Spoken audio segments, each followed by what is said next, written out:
यानंतर बातमी आहे पावसाची। गडचिरोलीमध्ये मुसळधार पाऊस पडतोय। या दरम्यान सिरोंचा तालुक्यातील 150 गावांचा तब्बल 200 गावांचा वीज पुरवठा काल संध्याकाळपासून खंडित झालेला आहे।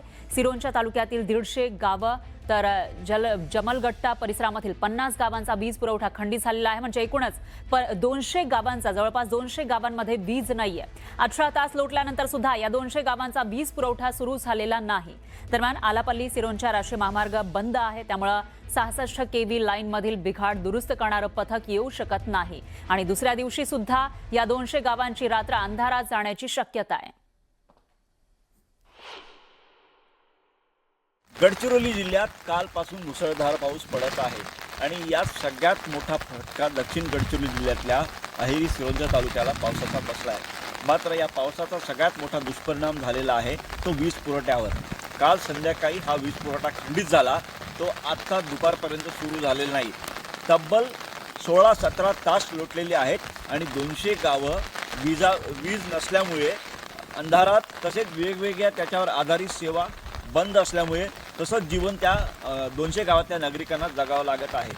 मी सध्या ज्या ठिकाणी आहे हे सिरोंचाचं मोठं सबस्टेशन आहे आणि ही 66 केव्हीची लाईन आहे।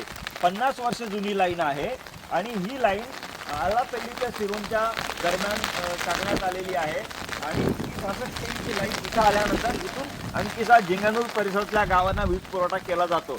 मात्र हा वीज पुरवठा कालपासून बंद आहे। सगळ्यात महत्त्वाचं म्हणजे ही 66 केव्हीची लाईन 50 वर्ष जुनी आहे आणि आलापल्ली ते सिरोंच्या दरम्यान अर्धी गावं जी आहेत अहेरी तालुक्यातली आहे, जिमलगट्टा परिसरातली, जिमलगट्टा, उमानूर, मरपल्लीच्या भागातली ती गावंसुद्धा अंधारात आहेत आणि संपूर्ण सिरोंचा तालुक्यातली पूर्ण गावं अंधारात आहेत काल रात्रीपासून।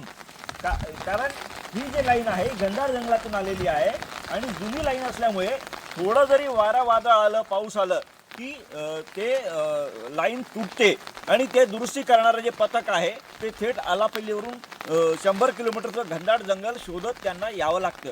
मात्र याच्यात महत्त्वाची बाब अशी आहे की आलापल्ली ते सिरोंचा हा राष्ट्रीय महामार्गाचं बांधकाम सुरू असून त्या अनेक ठिकाणी पावसाच्या पाण्यामुळे मार्ग बंद पडलेला आहे। त्यामुळे ते पथक आलापल्लीपासून सिरोंचापर्यंत येऊ शकत नाही। परिणामी ही दुरुस्ती आज सुद्धा होण्याची शक्यता नाही आहे। त्यामुळे या 200 गावांना दुसऱ्या दिवशी सुद्धा अंधारात राहावं लागेल अशी परिस्थिती आहे। सगळ्यात महत्त्वाचं म्हणजे ही लाईन बंद पडल्यामुळे नागरिकांच्या जनजीवनावर मोठा परिणाम झाल्याचं पाहायला दिसून पडत आहे। कारण पावसाळ्याचे दिवस आहेत आणि या भागात जे डास आहेत ते मलेरिया सदृश्य परिस्थिती उत्पन्न करणारे डास आहेत आणि त्यामुळे अंधारात पंखे वगैरे सगळे बंद आहेत।